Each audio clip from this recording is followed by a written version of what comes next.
Halo semua, selamat pagi. Assalamualaikum warahmatullahi wabarakatuh. Om Swastiastu, Shalom, Namo Buddhaya.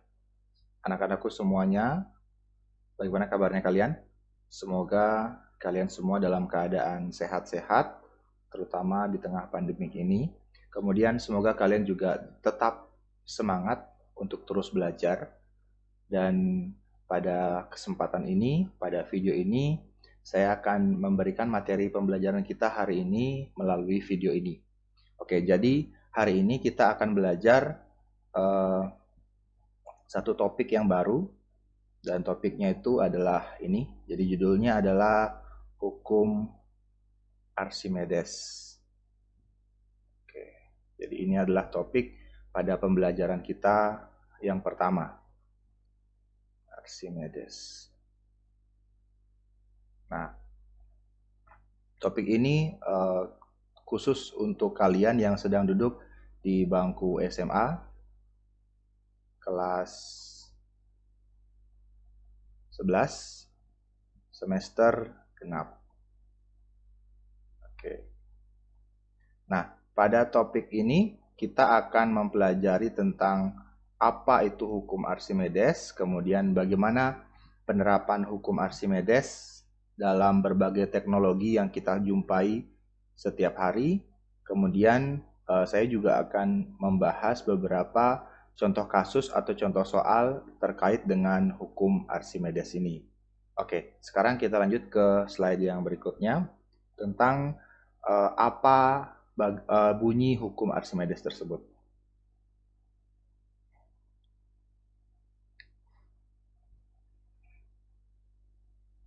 Oke. Nah, tentunya konsep ini sudah pernah kalian dapatkan pada waktu kalian masih SMP. Jadi bunyi hukum Archimedes seperti apa?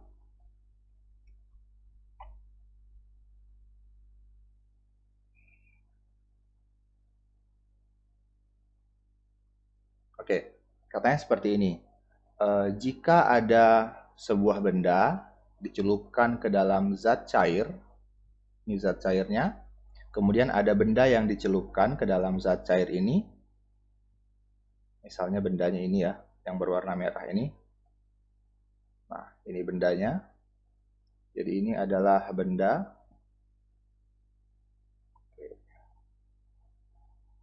Sedangkan yang hitam ini adalah zat cairnya.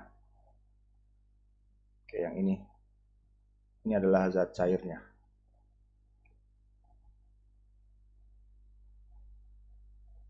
Nah, katanya jika ada sebuah benda dicelupkan ke dalam zat cair, maka benda ini akan mengalami gaya yang arahnya ke atas. Jadi, pada benda ini akan muncul gaya yang arahnya ke atas.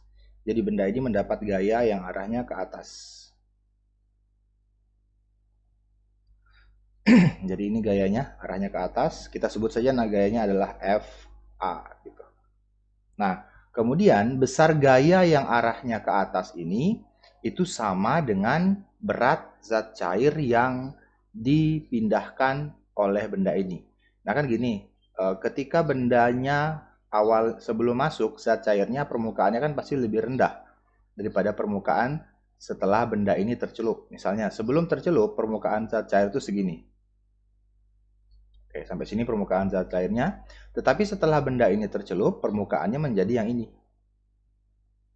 Nah, jadi besar gaya ke atas ini atau FA yang dialami benda ini sama dengan berat dari zat cair yang bergerak ke atas ini. Jadi sepanjang ini kan ada volumenya, berarti ada juga beratnya. Jadi sama dengan berat zat cair yang didesak ke atas. Berat itu simbolnya W.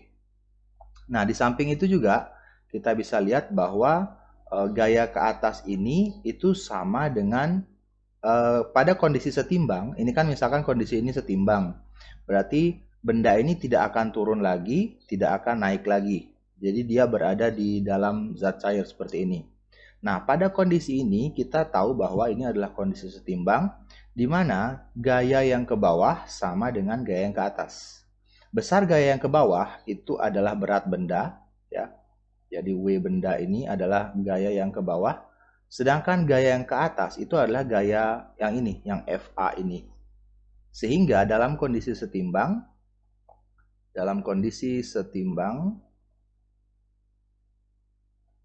kita bisa pahami bahwa nilai gaya ke atas ini atau FA itu sama dengan berat dari benda yang tercelup itu. Nah, dalam hal ini FA di sini yang kita kenal sebagai gaya apung. Jadi gaya ke atas yang dimaksud pada hukum Archimedes ini adalah gaya apung ya, sorry.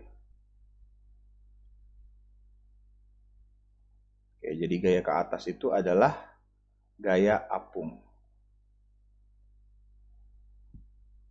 Nah, jadi berdasarkan penjelasan ini kita pahami bahwa benda yang tercelup ke dalam zat cair itu akan mengalami gaya dorong yang arahnya ke atas. Dan gaya dorong ini besarnya sama dengan berat zat cair yang didesak oleh benda ini. Nah, dari sini juga kalau misalkan kondisi ini adalah kondisi setimbang atau bendanya tidak akan bergerak lagi ke atas maupun ke bawah, kita bisa pahami bahwa gaya yang arahnya ke atas itu sama dengan gaya yang arahnya ke bawah pada benda. Di mana kita pahami bahwa gaya yang arahnya ke atas ini kita sudah tahu bahwa itu adalah FA atau gaya yang tipul tadi. Ini saya ganti dulu. Ini adalah FA. Sedangkan gaya yang arahnya ke bawah yang bekerja pada benda itu adalah berat benda. Sehingga bisa kita dapatkan suatu persamaan dari hukum Archimedes ini dalam kondisi setimbang, maka besar gaya apungnya atau gaya ke atasnya itu sama dengan berat benda tersebut. Seperti itu. Nah, selanjutnya sekarang kita akan melihat bagaimana kita bisa menentukan besar FA ini atau besar gaya apung ini. Bagaimana kita bisa menentukan nilai FA? Kalau berat benda kan jelas ya. Jadi untuk menentukan berat benda ini kan tinggal W itu sama dengan massa benda dikali gravitasi. Atau kita kombinasikan sedikit. Untuk massa kita ubah menjadi ini. Rho kali volume. Sehingga untuk rumusan massa kita ubah sedikit bentuknya menjadi Rho kali volume. Sehingga untuk berat benda itu jadinya Rho kali volume benda kali G. Seperti itu. Nah, untuk mencari gaya apung ini bagaimana caranya? Nah, ini yang perlu menjadi penelusuran kita selanjutnya. Bagaimana menentukan nilai FA atau gaya apung atau gaya yang arahnya ke atas pada benda yang tercelup ke dalam zat cair. Nah, untuk memahami ini kita bahas di slide selanjutnya. Nah, di sini kita akan menentukan rumus atau cara untuk mencari gaya apung atau gaya ke atas itu. Kita sebut saja FA. Nah, misalnya begini. Saya beri sebuah ilustrasi lagi. Ini adalah zat cair. Kemudian ini ada benda. Bendanya kita timbang menggunakan dinamometer atau pegas ini. Oke, ini namanya dinamometer. Sebuah benda kalau kita timbang menggunakan dinamometer, yang akan kita dapatkan dari skalanya itu adalah beratnya. Gitu. Misalnya ada benda, ini namanya dinamometer ya, alat untuk mengetahui berapa berat benda. Dinamometer. Nah, misalnya untuk benda yang ini, ketika kita timbang di udara atau sebelum dimasukkan ke dalam zat cair, ini kan sama saja kita timbang pada udara ya, di dalam udara. Beratnya yang terbaca di sini adalah, misalnya saya kasih warna merah ini, beratnya benda ini adalah 10 Newton. Jadi berat benda ini adalah 10 Newton. Ini adalah berat yang sesungguhnya. Nah, kemudian kita pindahkan timbangannya sekarang seperti ini modelnya.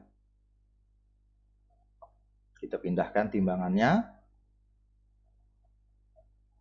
Nah, kita celupkan keseluruhan bendanya. kemudian kita lihat berapa skala yang terbaca pada dinamometer ini. Apakah tetap sama 10 Newton, atau lebih tinggi, atau lebih rendah. Nah, tadi kan konsepnya ketika benda masuk ke dalam zat cair, dia akan mendapat gaya yang arahnya ke atas, ya. Jadi, di sini bendanya mendapat gaya yang arahnya ke atas. Tentunya, ini ada gaya ke atasnya. Tentunya, benda ini sedikit mendapat dorongan dari bawah sehingga timbangannya nanti yang di dinamometernya akan sedikit lebih ringan, bukan lagi 10 tetapi lebih kecil dari 10. Nah, misalnya yang terbaca nanti adalah yang terbaca nanti pada angka ini, pada angka 9 Newton gitu. Nah, jadi seperti ini kondisinya. Cara menghitungnya kita tinggal lihat di udara, kita dapatkan bahwa benda ini beratnya misalnya 10 Newton. Ini. Kemudian ketika kita celupkan dalam zat cair, kemudian kita timbang dengan cara yang sama dan alat yang sama, ternyata beratnya akan menjadi lebih kecil, yaitu 9 Newton. Nah, pertanyaannya mengapa benda ini menjadi lebih ringan? Apakah bendanya berubah? Apakah dia bertambah kecil ketika dimasukkan ke dalam air atau zat cair? Tentu tidak, kan? Nah, dia menjadi lebih ringan karena ketika dicelupkan ke dalam zat cair, ada gaya yang mendorong dia ke atas, sehingga itu mempengaruhi pembacaan pada skala dinamometernya itu. Nah, berarti kita bisa lihat di sini, berat di udara, atau berat ketika ditimbang di udara, itu adalah 10 Newton. Sedangkan ketika kita timbang di zat cair, misalnya pada ilustrasi ini, kita dapatkan beratnya adalah 9 Newton. Berarti ketika masuk ke dalam zat cair, ada gaya yang mengangkat benda ini ke atas. Berapa besar gaya ke atas itu? Itu kan mempengaruhi hilangnya 1 Newton dari yang 10 Newton ini. Nah, berarti gaya yang mengangkat benda pada kondisi ini itu adalah 1 Newton. Karena selisih dari 10 menjadi 9 itu adalah 1 Newton. Artinya ketika dicelupkan ke dalam zat cair, ada gaya 1 Newton yang bekerja pada benda dan arahnya ke atas, dan itulah yang membuat timbangan benda ini berkurang. Seperti itu. Nah, sehingga di sini kita dapatkan selisihnya adalah 1 Newton. Nah, 1 Newton ini, apa maknanya? Ini adalah gaya ke atas yang bekerja pada benda. Dan gaya ke atas inilah yang kita sebut tadi sebagai gaya apung atau FA. Seperti itu. Nah, dari ilustrasi ini kita dapat menyimpulkan bahwa untuk menentukan gaya apung, kita tinggal timbang benda di udara, kemudian timbang benda di dalam suatu zat cair, kemudian kita bandingkan hasilnya, kita lihat selisihnya. Nah, sehingga kita bisa simpulkan di sini bahwa untuk menentukan gaya apung, salah satu caranya kita bisa mengurangkan berat benda, W benda di udara, dikurang dengan W benda di zat cair. Oke, seperti ini. Jadi salah satu cara untuk menentukan gaya apung, sekali lagi kita kurangkan berat benda di udara dikurang dengan berat benda di dalam suatu zat cair. Seperti itu. Nah, selanjutnya, apakah hanya ini satu-satunya cara untuk menentukan gaya apung? Nah, secara praktis, ini adalah cara yang paling cepat, yang paling mudah kita gunakan atau yang paling sederhana untuk menentukan gaya apung. Tapi kita bisa juga menentukan gaya apung itu secara penurunan matematisnya. Oke, mari kita bahas pada slide berikutnya. Jadi di sini kita masih menentukan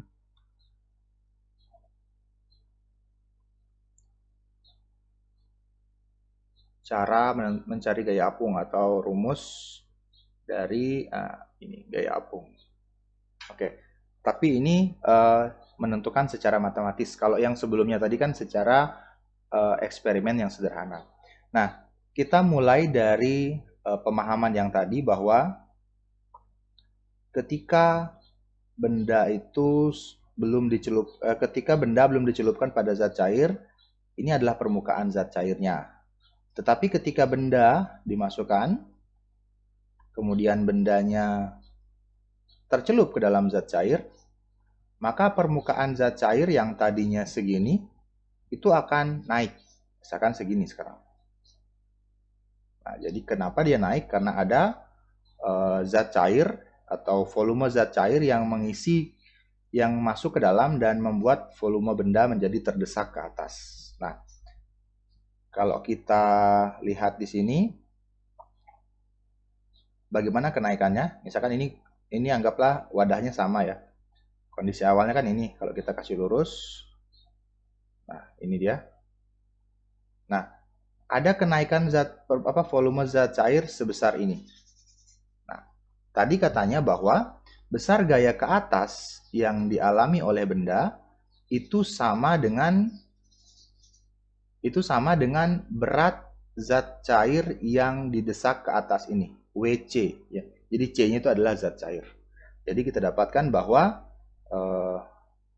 pada pemahaman yang tadi, besar gaya ke atasnya itu sama dengan berat dari zat cair yang didesak oleh benda ini.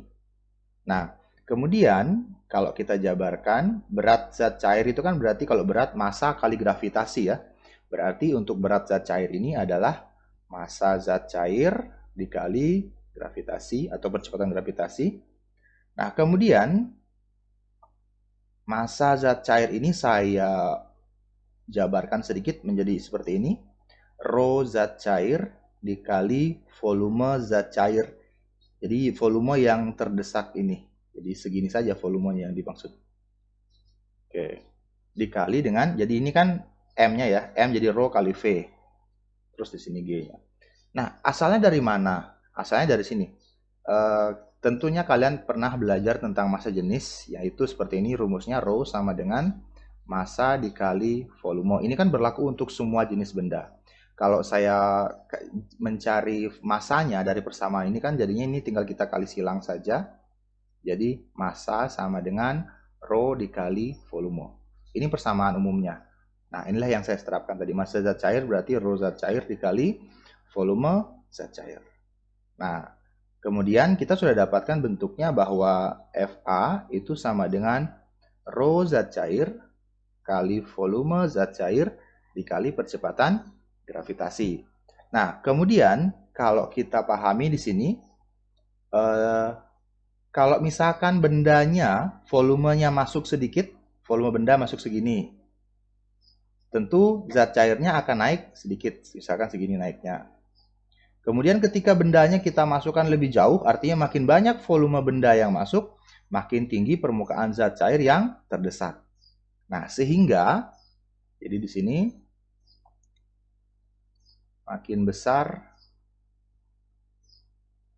volume yang masuk, volume benda yang masuk ke dalam zat cair, maka volume zat cair yang terdesak juga akan makin besar. Seperti itu. Artinya di sini volume zat cair yang terdesak ini ditentukan oleh seberapa besar volume benda yang tercelup. Jadi ini perhatikan konsepnya baik-baik, bahwa semakin besar volume benda yang masuk ke dalam zat cair, maka volume zat cair yang terdesak oleh benda itu juga semakin besar. Sehingga kita bisa dapatkan bahwa volume zat cair yang terdesak ini tergantung dari seberapa besar volume benda yang tercelup. Sehingga secara pasti kita dapatkan bahwa gaya apung ditentukan oleh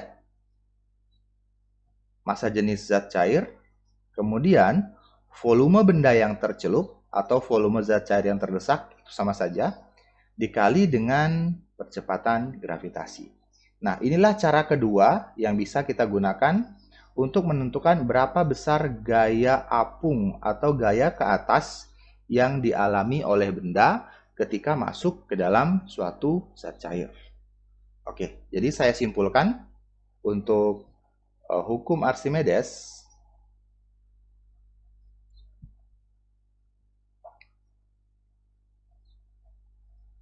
bahwa yang pertama, ketika ada benda yang tercelup ke dalam zat cair, maka benda ini akan mendapat gaya yang arahnya ke atas. Kita sebut gaya itu adalah Fa. Dan juga menyebabkan permukaan zat cair menjadi naik karena masuknya benda ini. Nah, besar gaya W zat cair ya, besar gaya apung ini itu sama dengan berat zat cair yang didesak. Kemudian, yang kedua, pada kondisi setimbang,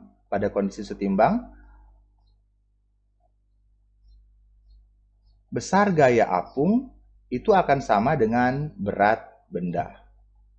Ya, pada kondisi setimbang. Artinya, kalau bendanya sudah tidak naik lagi atau tidak turun lagi. Nah, kemudian yang ketiga, untuk menentukan gaya apung, kita bisa menggunakan dua cara. Yang pertama adalah berat benda di udara dikurang dengan berat benda di dalam suatu zat cair.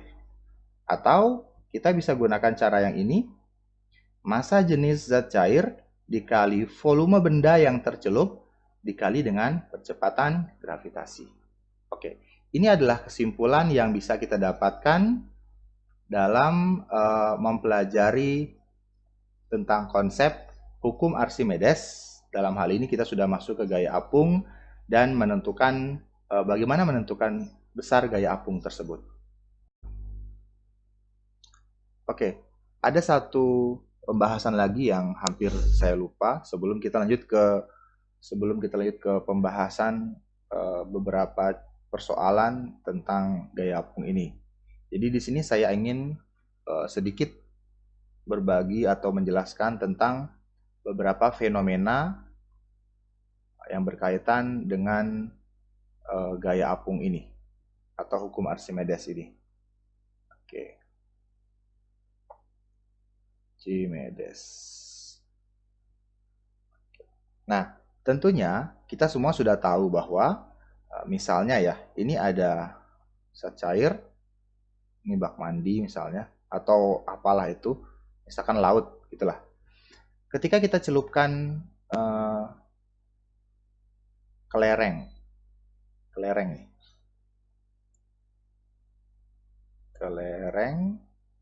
apa yang terjadi pada kelereng ini? Ya, tentu kelereng itu akan jatuh sampai ke dasar zat cair ini. Kemudian ketika kita celupkan paku, kita lepaskan paku, apa yang terjadi pada paku ketika kita lepaskan? Dia juga akan jatuh sampai ke bawah, sampai ke dasarnya. Kalau kita celupkan styrofoam,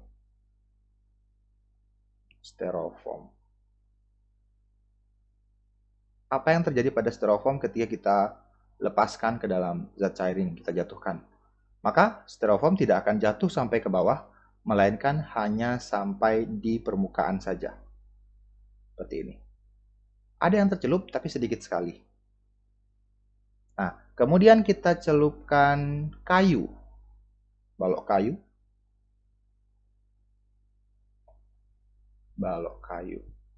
Maka kayu juga akan jatuh dan tidak sampai di bawah. Dia akan tercelup misalkan segini saja.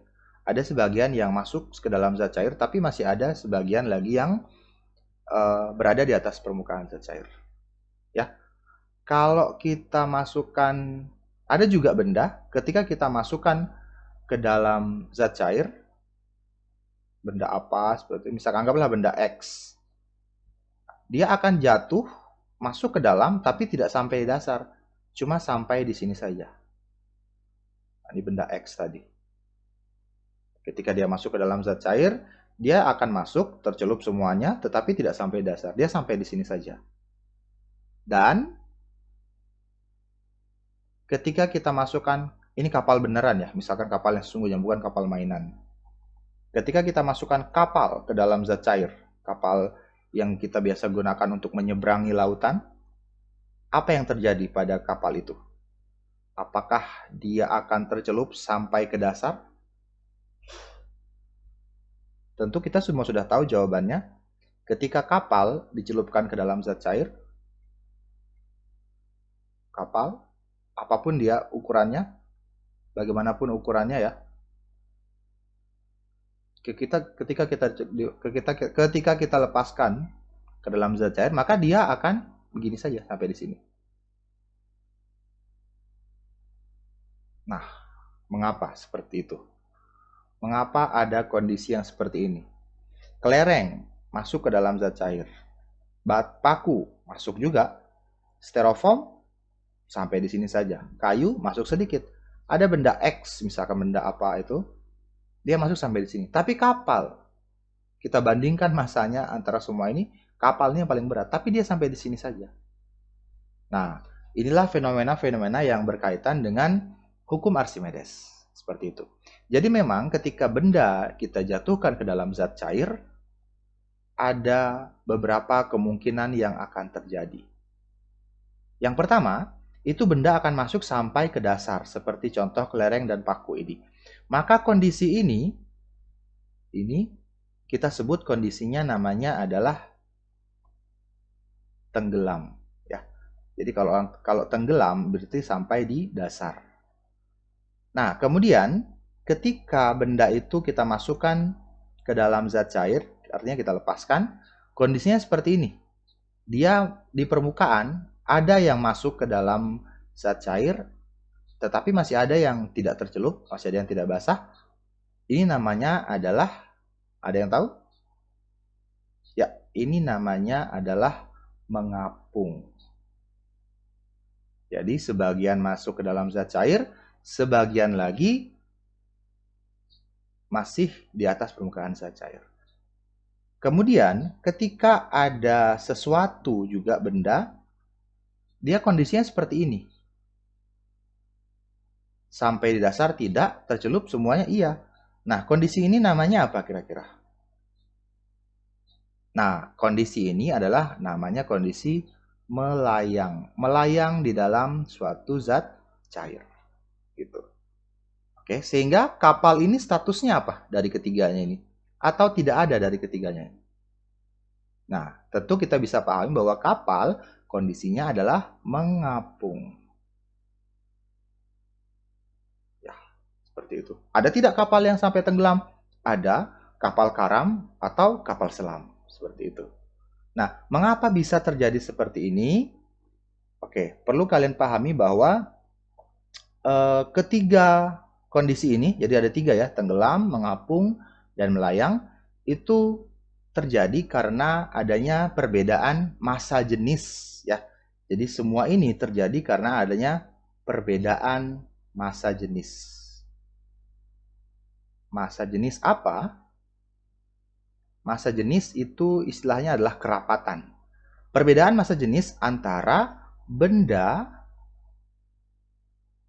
versus zat cairnya gitu. Nah, jadi yang menyebabkan variasi keadaan ketika benda dilepaskan ke dalam zat cair itu adalah ini, perbedaan massa jenis benda dan massa jenis zat cairnya. Nah, ketika benda itu mengalami peristiwa tenggelam, ini terjadi karena massa jenis benda itu lebih besar daripada massa jenis zat cairnya. Maka dia akan tenggelam.